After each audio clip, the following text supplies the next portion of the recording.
room 103. That's what it says on the door. Oh, I have to be sure of these things. Once I spent 3 days fixing the air conditioning in the wrong office, and were they miffed? Something tells me you must be from maintenance. About the light in Dr. Chegley's office. If you don't mind, I'll do the diagnosing. Dr. Chegley, the man from maintenance, is here about your light. Well, it's about time. We called him 2 days ago. Oh, boy. I got me another one of them, huh? What does he think we're doing down in maintenance? Knitting a spaceship or something? Don't tell me. No, tell me. Do you have any idea how many complaints I got in here? Burned out lights, busted locks, stuck windows. And as for the washrooms, I won't even go into them. Now, never mind about your problems. I've got one of my own in here. You want to get your light fixed in a hurry? Move your clinic to the moon. Then they'll fix it for you. Oh, boy, will they fix it for you then. It's like the old saying, millions for defense and not 1 cent for maintenance. What kind of an old saying is that? You know how many guys we got to service this whole place? 4. Just 4. How about that? There's me and Shorty and Sam and J. Wilson Satterley, and that's... J. Wilson Satterley? There you go again. Now, you wouldn't have said J. Wilson Satterley in that tone of voice if you'd been a physicist or something. No respect. That's the whole trouble. Look, I'm sorry, Mr. McGuire. Yeah. Stan McGuire. You can call me Mac. I ain't formal about these things. Not like J. Wilson Satterley. Right. Now, please, Mac, about my light. It hasn't worked in 2 days. Don't tell me. That's why I'm here. Well, I was beginning to wonder.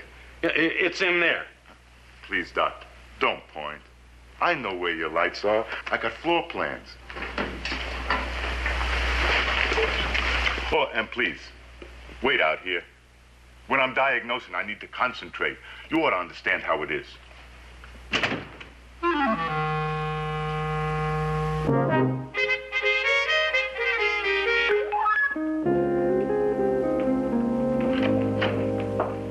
The boys in research took their flu shots just like they were all grown up. I only had 1 fainter and 2 screamers. Too bad you didn't get back earlier. You really missed it. Missed what? Dr. Chegley has finally met his match. He's hiding out in the cafeteria, and the new chap is still in there diagnosing. Well, I hope things stay quiet around here. This is one night I have got to get home on time. Oh? Ted Newman's found a new mother's helper for me. She's coming over for an interview tonight. Mind if I use your phone for a minute, lady? Help yourself. Nurse Baker, Mr. McGuire. Hello. You can call me Mac, lady. I don't stand on no ceremony. Not like J. Wilson Satterley. Yeah. Even wears a vest on the job. Hey, Yarby, has that clown going? Yeah. Hey, Shorty, Mac, listen, in the clinic here, they got a busted light here you wouldn't believe. The splices alone would put you away. Yeah, so come on up, will you? Yeah, and bring the boys, okay? I don't believe it. Now he's going to have a consultation. So you don't have consultations in your line of work? Do you know how many things a maintenance engineer like me has got to stay on top of? What with stuck windows, busted locks, burned out lights. Now you take plumbing alone. Mrs. Baker? Yes, Julia Baker. Mr. Newman dropped me off, but he had to go home.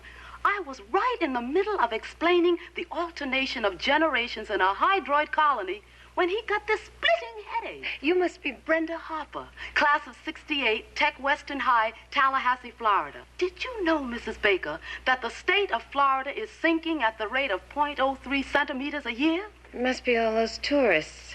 Anyway, since there's nothing we can do about it, why don't you come in? Brenda, this is my son Corey and his friend Earl. Hi. Hi. Hi. My favorite for tactile values. Did you know, Mrs. Baker, that cotton is the most important vegetable fiber? The plant genus Gossypium bears boughs consisting of unicellular hairs attached to the seed. What's she talking about? I don't know. Let's sit over here, Brenda. Corey and Earl, you go out and play. But we want to stay and listen. Boy, I don't mind them staying if you don't, Mrs. Baker. Kids really turn me on. Oh, is that what did it? I suppose we might as well get... Started. Quite right, Mrs. Baker. Now, what would you like to know about me? That is, aside from the fact that I'm 18, single, a straight-A scholarship student, have no hang-ups, dig children, and sure could use the bread. You don't by any chance have an inferiority complex, do you? Not anymore. I cured it by autotherapy when I was 13. That figures. Well, you do understand that I need more than a sitter. There's the house cleaning and the dishes and the laundry. Oh, that's popcorn stuff. But tell you what, just for you, I'll take a crash course in domestic science. And even though I don't need it, child psychology. How's that? Anything you say, Brenda. Right. Well, until tomorrow morning. Au revoir, Madame Baker. Oh, thank you, Brenda. I'm going to be the best sitter you ever had. Ciao, fellas. Hasta la vista. Auf Wiedersehen. Wow, she must be smarter than anybody. Anybody? Everybody. What on earth are they doing in there? Beats me. All I know is it's a good thing Doctor didn't come in today. One look at the shape his office is in, and we'd be scraping him off. This whole thing is just ridiculous. I'm going in there to find out what they're doing. Read the sign, lady. No visitors. Mr. McGuire, could you please tell us how much longer... Sam? Mac? Listen, we got the cables out. Yeah. Listen, see, can you dig up a camera, will you? I want to get some pictures of this before we go into phase 2. Phase 2? Yeah, that's right. As soon as you can. All right, what's your problem, lady? No problem. Just tell us how long this is going to take.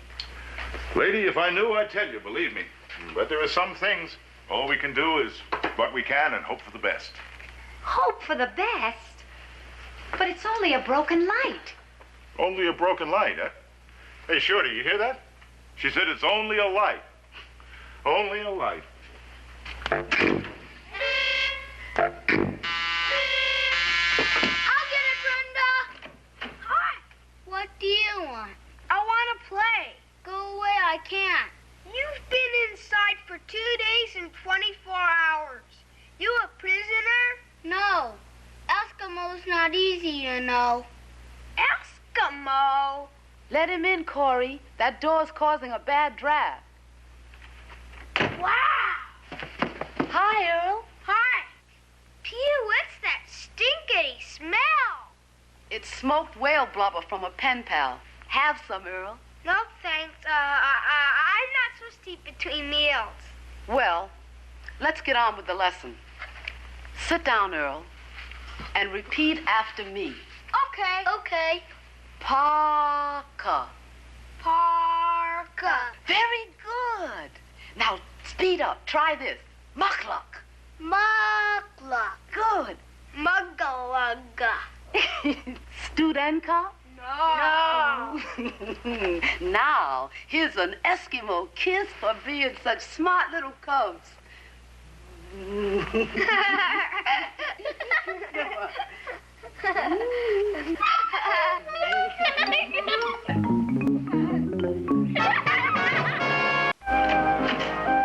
Hi, Mom. Hi, Mrs. Baker. Hi, Mrs. Baker. Hi. What's all this? It's our Eskimo stuff, Mom. Yes, he's teaching us all about Eskimos. It's great. That's very nice, Brenda. But I hope it didn't keep you from getting your work done. No problem, Mrs. Baker. Look for yourself. Wash has been put away and dinner's in the oven. Everything looks just fine. Everything is fine, Mrs. B. I'm guaranteed goof-proof. Well, see you guys tomorrow. And don't forget, after school, we'll be making our own mucklucks. Bye, all. Bye. Bye, Brenda. Bye. Why Eskimo? Huh? 'Cause Brenda said Eskimo's her thing, Mom. 'Cause she's studying to be an anthropologist. Anthropologist. Yeah. Brenda's going to college, and she's learning lots of weird stuff. And she said she's going to... Earl, Yes, ma'am. go home and get married.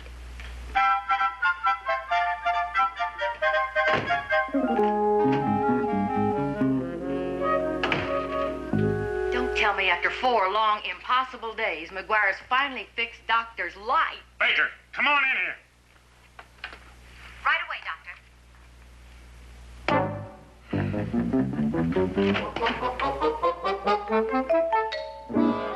Baker, I want you to take a letter to the chairman of the board with carbon copies. The plant manager couldn't help, huh, Doctor? Help? The plant manager, as he laughingly calls himself, just finished informing me that the last time he tangled with Madman McGuire, he wound up without air conditioning for 3 months. And just what the blazes are you staring at, Yarby? Nothing, Doctor. Good. Because if I hear just one crack out of you, just one, about that, so help me, I'll strangle you with it and frame McGuire for your untimely demise. Come on, about that letter.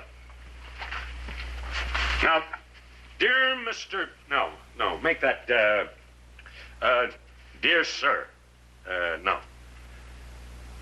To Irving Center, Esquire. Dear Center. No, dear Esquire. No! Here. Now, here it is, you lunkhead.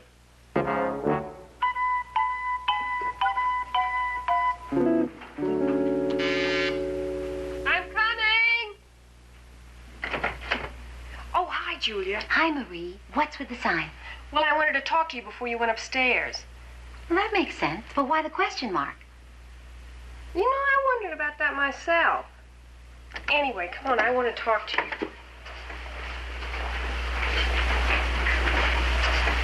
What's on your mind? Earl, What about him? I think Brenda is driving him right out of his tiny little mind. And Corey, too. That's absurd. Brenda is the best sitter I've ever had. She's conscientious, efficient, and intelligent. Too darn intelligent, if you ask me. Earl's a nice, typical, wholesome, 7-year-old pain in the neck. He's about as well-adjusted as I have any right to expect. But in 4 days, Brenda's turned him into a walking encyclopedia, with the pages scrambled, and Corey, too. But how? The other night, all she did was give them a little excursion into Eskimo culture. Now, surely that's harmless enough. That was 4 days ago. Since then, she's given them both crash courses in Mayan civilization, ancient Egypt, Navajo weaving, and Sumerian religious rites, whatever they are. Marie, aren't you exaggerating just a bit? Julia, Brenda changes her enthusiasms about as often as most people change their socks. Our poor little kids just can't keep up with her. I'll have a chat with her. And fast, too. Earl brought home a note from school today. His teacher thinks he's suffering from educational combat fatigue. Oh, well, that is serious. Now what? I'm about to find out.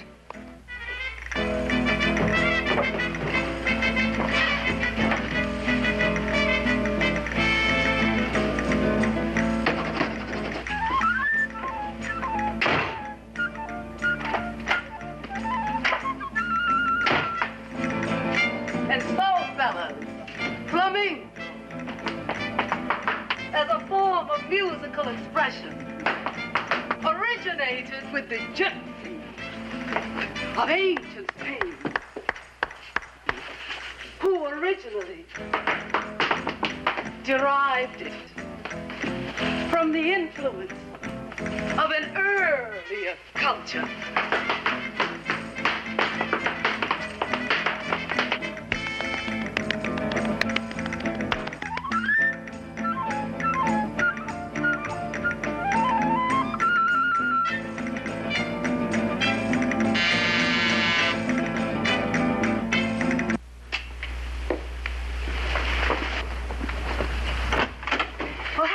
It didn't.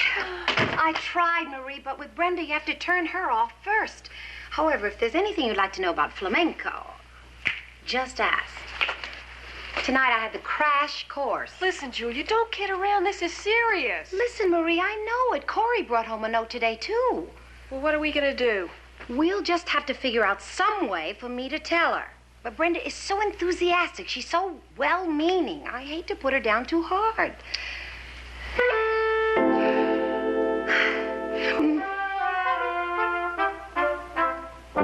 What are you worried about, Julia? You should be proud to have an Einstein in the family. I don't need a 7-year-old prodigy. I want a normal child. But if I don't do something fast, Corey's going to wind up either in the Institute for Advanced Study or the funny kindergarten. Hey, Baker, you want a solution? I'll give you one. Just introduce your Brenda to Maniac McGuire in there, and with a little bit of luck, they'll drive each other right out of this world.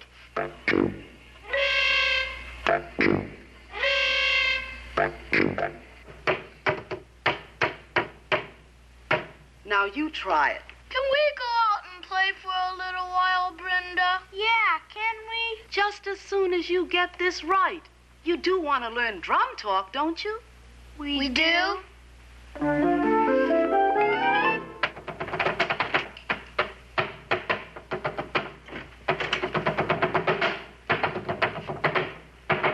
Brenda.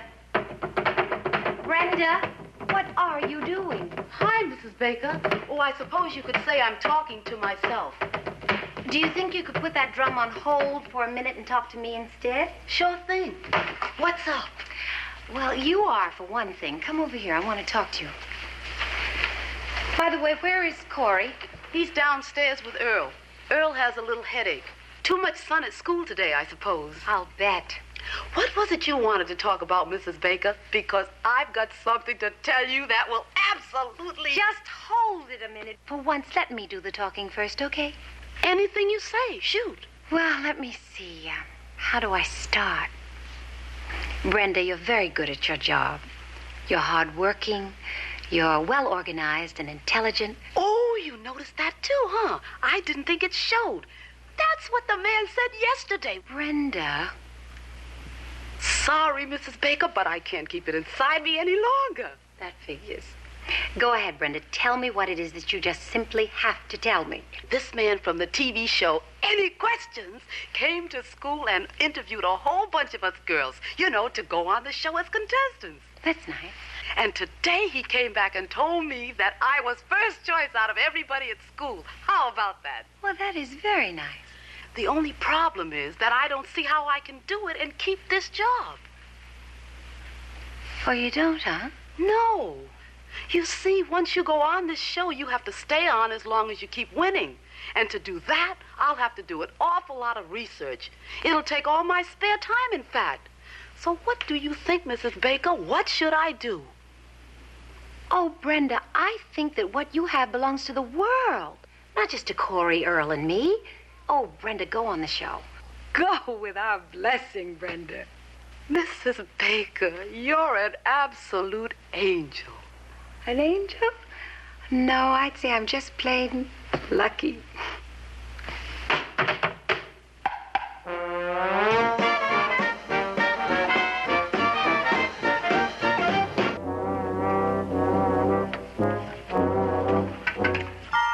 There you go, Doc. All finished. Like I told you, all you needed was a little faith. You know, McGuire, Tom Paine once wrote, "These are the times that try men's souls." Now, what beats me is how he could have come up with a line like that without having run into you first. I kind of think that's supposed to be a knock, Doc. And I got to tell you, you're a real disappointment. No gratitude. When I think of how hard I worked. All right, McGuire, spare me this sermon. Out! Out!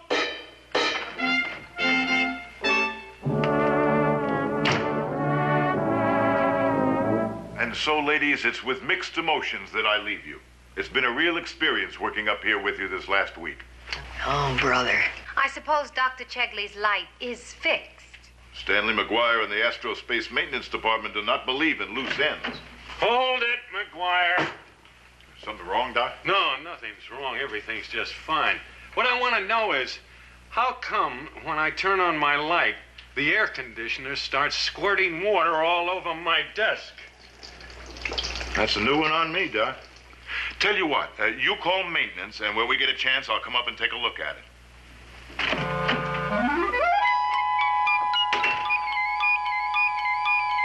I'll kill him. So help me if it's the last thing I do. I'll kill him.